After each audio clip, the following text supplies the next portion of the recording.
大家好，我是苹果妹。今天呢，我们就是来讲 iPhone 14 Pro 的1个月使用心得。没有错，时间过得好快哦，1个月已经过去了。那我们今天呢，一起来看一下这个月以来呢，我发现它有哪些优点跟缺点吧。那其实必须要很感慨的说啊，因为我上一代是13 Pro Max， 然后我原本是想要买14 Pro Max， 但是我没有抢到，所以后来呢，多亏了好放，所以呢，我才有这支14 Pro 可以用。想当然呢，这个电量是有差的。那这个部分我们等一下会再多加解释，电量到底是差多少，真的非常的有感。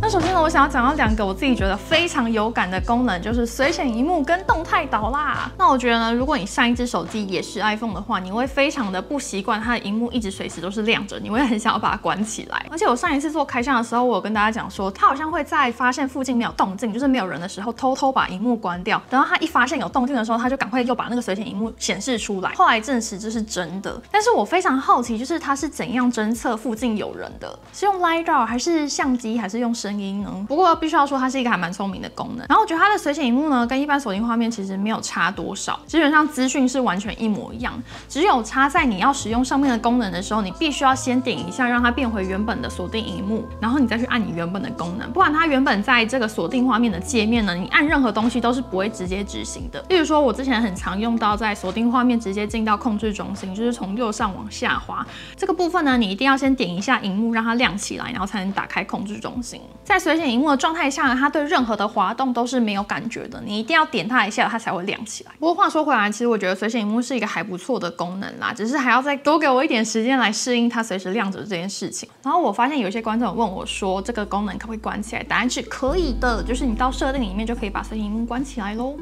然后再来我们要讲到下一个就是动态导的部分哦。我觉得就硬体来说，它的萤幕打了一个那么大的洞，真的算是硬伤啦。但是动态导呢，就有点像是弥补的方式，弥补我们好像失去什么的感觉。不过也必须要说，动态导其实是真的还蛮方便的。就是我们先不要讲打洞的缺点，动态导呢，像是听音乐啊、计时器啊，或是导航等等的，你都可以在上面直接点击。然后我觉得它很方便的就是有时候它会出现弹跳视窗，例如说打电话的时候呢，你按它一下，它不会进到全屏的这个 app， 它会出现一个小小视窗，让你可以挂断电话之类的，或者是你可以看现在通话时间是多久。同时间呢，你也可以打开 app 看其他的东西这样子。然后其他很好用的，像是倒数计时器呢，在上面就可以直接看到时间，就不用再打开那个 app 了。那如果你今天打开多个城市的话，你在上方一样会出现2到3个可以点击的这个快速按钮。然后其中一个我觉得最棒就是 AirDrop， 现在可以看进度了。因为我们之前不是都会有个困扰，就是别人传东西给我们，不知道到底有没有在接收吗？例如说传档案很大的影片，或者传很多张图片的话呢，你常常要接收结束之后，你才会看到结果嘛。但是现在有了这个动态导呢，你就可以看到现在的接收进度。不过讲到这边呢，难免还是要提到它小小的缺点，就是打洞的事实。那我自己使用一阵子之后呢，我强烈建议购买的各位可以开到深色模式，心里会舒坦一些，就是眼不见为净的感觉咯。毕竟如果你今天是白色底色的话，那个洞真的会特别的明显，尤其 Pro 又比 Pro Max 更加明显，因为 Pro Max 的萤幕很大，但是 Pro 的话呢，它的萤幕大小算是比较小的，然后动态导看起来就特别的大。所以如果我开到深色模式的话，其实我不会特别注意到那边有一个动态导这样子。那对我来说呢，动态导这个功能，我觉得它没有特别的厉害，或是特别烂等等的，但是我也不会因为这个功能，所以就觉得哦天哪，这一代非买不可之类的。因为毕竟接下来几代的 Pro 应该都是这个设计没有错。那接下来呢，我想要介绍我最近很爱用的配件，就是手机壳跟挂绳。那我用的是 BeePlay 这个牌子。那这种挂绳呢，真的很适合我这种手机重度使用者哦。手机用呢就可以直接挂在脖子上，不用再收起来。那上面呢还有顺扣夹，可以直接拆装。那这种夹子呢，你可能会担心会不会用时打开啊，手机就不小心掉了。但是它上面呢特别设计了这个安全扣，扣上之后呢就完全打不开咯。那我搭配使用的手机壳呢是 BeePlay 的 Wonder Case， 我很喜欢它侧边的金属按键。那除了好看之外呢，也非常的好按。至于背面的部分呢是全透明的背盖，摸起来呢很薄又耐刮。那当然这个手机壳呢也是有支援军规防摔的啦。平常呢可以搭配使用 MagSafe 或气无线充电都是没问题的。那 BeePlay 的挂绳呢，除了可以夹自家手机壳之外呢，也附上了这个通用垫片，也就是说呢，大部分厂牌的手机壳都是可以使用的哦。只要把这个垫片呢放在手机壳里面，从下方的充电孔穿出来就可以夹了。那最近 BeePlay 呢还与周汤豪 Real Life 演唱会合作推出限定商品，就是 8mm 的风格挂绳限定商品组，里面呢还有附赠 Real Life 限定贴纸组哦。我自己觉得里面的挂绳都非常好看，所以有点想要再买。可是我挂绳已经很多条了，如果要再买的话呢，有点不知道该选哪一个颜色诶，都好好看哦。那以上提到 BeePlay 手机壳和挂绳呢，他们的网址跟优惠资讯我都会贴在资讯栏哦。那再来下一点要跟大家分享的是，我在购买的时候并没有预期到的一个点哦，而且是一个非常意外的缺点，就是我从13 Pro Max 换到14 Pro 呢，它的收讯跟网络竟然变差了，尤其是 WiFi 的部分，而且我已经测试过2个地方了，就是我的工作室还有我家，是原本可以稳定接受到网络或是通讯的地方，竟然开始变得不稳定。那我会发现呢，是因为我会玩游戏，就是传说对决，然后我发现在一模一样的地方竟然开始断线欸，这一点是蛮让我惊讶的，因为我常常就是躺在我房间，然后我就这边打电动，结果换了手机之后竟然开始断线，我就真的还蛮讶异的这样子。或者是工作室原本可以搜寻的地方，竟然变成网络死角之类的。然后我就问苹果爹，他也说他觉得这一代的收讯有变差，然后他也说有很多观众有这样子反应。所以如果你有发现一样的问题的话呢，记得在留言告诉我，